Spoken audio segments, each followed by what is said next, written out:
What's up guys, welcome to Vintage Genetics, where it is all about classic bodybuilding. And today is an arm workout, and this arm workout will actually comprise of supersets.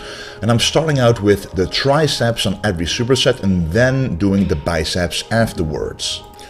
So as you can see right here, first you do the rope push down and then you do the rope hammer curl. So first to target the triceps and then the biceps. Why? Because my triceps are a weaker point compared to the biceps. So if you have weaker biceps, for example, you could start every superset out with the biceps to really work on emphasizing what you want to grow bigger. And if you look closely to how I perform this exercise, I'm not only standing up straight doing it like a regular rope pushdown, but I'm actually making sure that I get an optimal stretch at the top and by moving my upper arms just a little bit when I'm at the very top. So I won't keep it exactly straight past my body, but at the very top I pull upwards my upper arms a little bit to help with the stretch in the long head of the triceps, to extend that range of motion, because the longer the range of motion, the longer the time on attention and the more muscle fibers you're able to hit. Because I've been training triceps like this, like the regular way for years, but still the long head of my triceps was a weak point. So what do I have to do? I have to change what I'm doing. Otherwise I would not change the size of my arms, especially the triceps. Here you can see it again. You get a full contraction at the bottom, but once you go upwards, get a full stretch by going higher than 90 degrees a little bit and helping the stretch by moving the upper arms with the movement just a little bit. And then we move on to the rope hammer curls. And these hammer curls are exactly the opposite of the tricep pushdowns, which means that the moment that I contract the bicep here, the tricep is being stretched, and vice versa. When I'm doing the rope pushdown, I'm stretching out the bicep, which gives a nice synergetic effect in working those muscles, because the more you can stretch and contract the muscles, the more blood flow there is, the bigger the pump will be. So if you've never done an arm workout superset before, trust me, you should. And the volume here I like to keep, medium to high, because especially I'm having quite a lot of lower days right now, and when you're working out you want to get a nice pump. At least that's what I always want to do. A combination between a good pump and a good weight you're able to use. So not too high of a volume, but not too low that you don't get a pump or a feeling in the muscle at all. So what I like to do is about 4 to 3 sets on every superset. The first superset is actually 5 individual sets of each exercise and then 10 to 12 reps to make sure that the warm-up is complete for those arms so I can blast on with the other exercises. And by the way guys, the hoodie that I was wearing is still 40% off, along with all other hoodies and long sleeves on vintagegenetics.com with code WINTER40.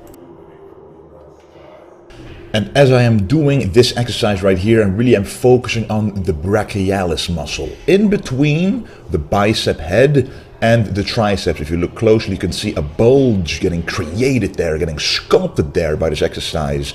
And that gives you a lot of arm thickness from the front view. So if you believe that your arms are on the slim side, then definitely do this exercise, or hammer curls, for example, to work on that. And if you look at the way that I'm performing this exercise, you can see that the contraction here is very important. A lot of people ask me, how do you get those striations in your muscles? How do you, get those details in certain muscle groups? And in my opinion, if you consistently perform the exercise correctly with a full range of motion and optimal contraction, you will develop those details if you do it year after year. Of course, it's impossible to scientifically prove this, but in my experience, watching people who don't work it like this have pretty much bland, non-defined muscles, and people who do work it like this have more detailed muscles. It does say something about the way you can form your muscles compared to how you train them, which is what bodybuilding is all about.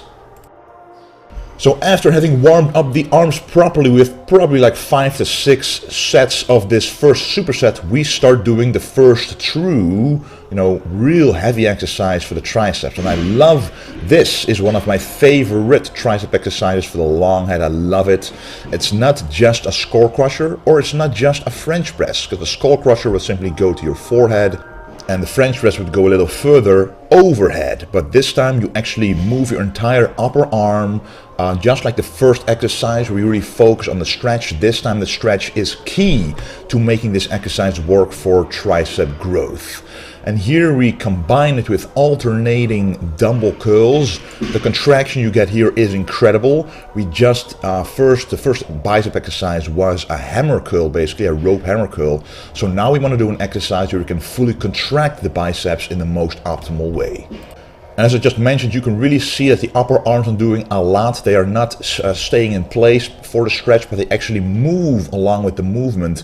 And that movement of the upper arms is actually caused mostly by the triceps. So it's a full tricep exercise by extending the range of motion and actually getting to those muscle fibers you would not get to with a regular skull crusher. So trust me, try it out in that way and you will feel the incredible difference between the version I just did and the regular skull crusher. As you can see, the pump is starting to exist, starting to create. In this workout, the little carbs that I eat are being shifted, are being shuttled into the muscle cells in the arms. And trust me, the more blood you can get into the cells, into the muscle cells that you're training, the more hypertrophy will eventually occur. You're bringing all the nutrients, all the oxygen, all the energy towards those muscles. And doing supersets is the best way to get as much blood as possible in the smallest volume possible in a certain muscle group. So that will force it, expand it to grow. And as you can see, during this exercise you can go pretty heavy on this movement, and the heavier you can go with correct form on a tricep movement like this, the better, because the long head of the triceps do respond very well to heavy weights. For example, you could be doing 20 to 25 reps here, but the long head, the biggest portion of the arm, won't respond as well to an exercise like this, because the more weight you use, the better the stretch will be, the better the forced stretch will be, and the more muscle fibers will be included in the movement. And this one, you really don't have to go heavy on this alternating dumbbell curl to make it go and make it feel very heavy. Because honestly, I don't go above 15 kilograms per arm. A lot of people I see doing 30 or more kilograms on hammer curls or curls like this. And then I look at their arms and I wonder, where are those biceps corresponding to the weight you're able to do? They're not present. It's really more about the mind-muscle connection and making the muscle feel like it's a ton more weight than it actually is. And that is the only way to really make those muscles grow without injuring yourself, without risking yourself an injury, and really focusing on the muscle itself instead of accessory muscles helping you with the movement. Ideally on this exercise you would want to have a spotter, because you can see the positive motion here is very difficult, but the negative portion of the movement, so when you go down, was still pretty easy. So if I would have a spotter, he will be force repping me in like 5 or 6 more reps, and I would simply hold and stop and slow down the weight on the way down, causing even more muscle damage than before. So if you have a workout partner and you do an exercise like this, even the bench press for example, let them help you on the positive motion and you do all the effort on the negative motion, damaging the muscles beyond what you could alone. This is a comparable exercise to the one I just did in terms of what muscle I'm really targeting, and I'm targeting the long head of the triceps again. But this time the contraction is optimal as well, because you can see here you get a very nice stretch. It's further than 90 degrees where the lower arm is compared to the upper arm, really stretching out that long head. But the contraction there is also unique because it kind of looks like a rope push down. And that type of contraction you cannot get during, a French press or a skull crush, for example. And then we combine it with a close grip, easy curl bar, arm blaster curl. And this is a correct and amazing way to isolate those biceps to get a very, very nice contraction in the peak. As you can see right here from the side, the contraction here and the tension on the biceps, it doesn't disappear.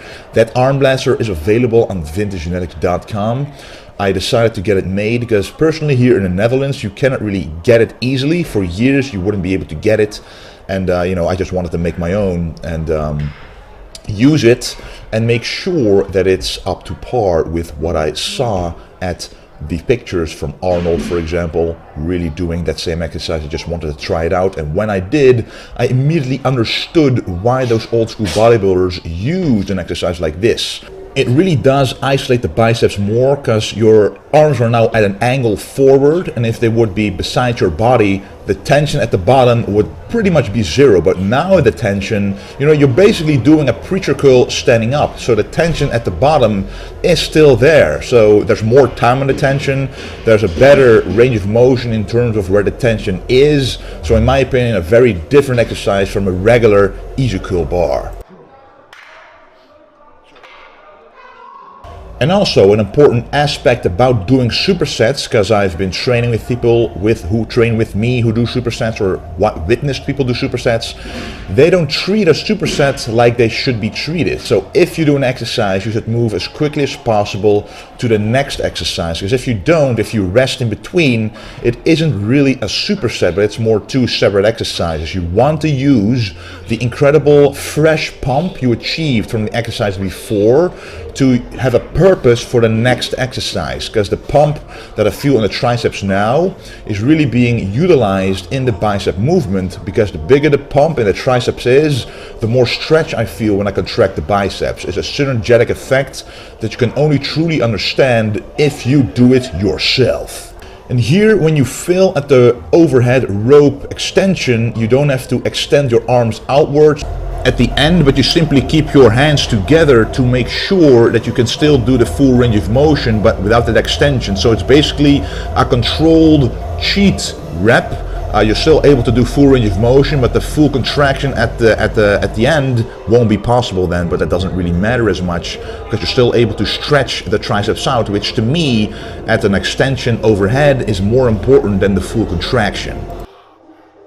And also people, like the previous superset, I wasn't able to go as many reps on these curls. So if you're not able to hit at least 6 or 8 reps, don't force yourself to go heavier, because especially with a weaker, smaller muscle, you shouldn't force yourself to go super heavy if you weren't able to complete the set beforehand. So don't always think you have to do progressive overload, because sometimes doing the exact same weight is progressive overload in itself. Because you simply keep doing the exercise, it becomes more difficult as the sets progress. Then the final superset is a close grip bench press, basically for the triceps on the Smith machine, allowing me to control the weight without having to focus on balancing it or being in danger of letting the weight drop. And then combining it with the old school concentration curl. Here you can really see what the superset is for.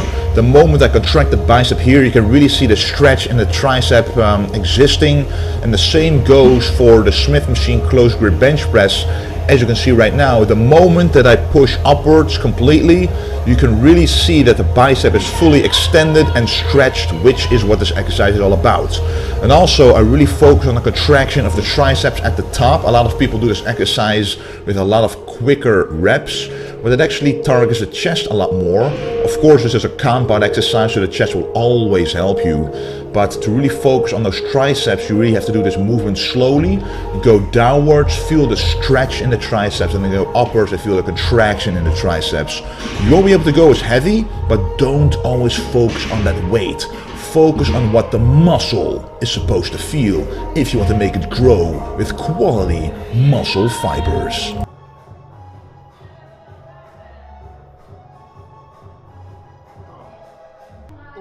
And a compound movement at the end of a superset workout is a great way, because the great way to keep going, to keep pushing, because now your chest is able to assist your triceps a little bit, pushing them beyond failure compared to if you would now simply do a rope push down.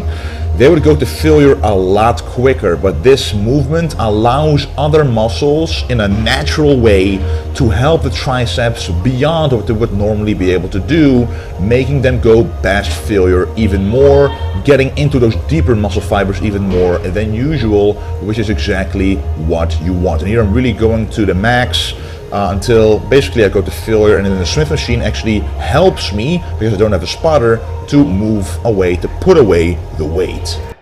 And this, for the biceps, is simply one of my favorite exercises to finish with. It's a very nice movement to get a nice bicep peak.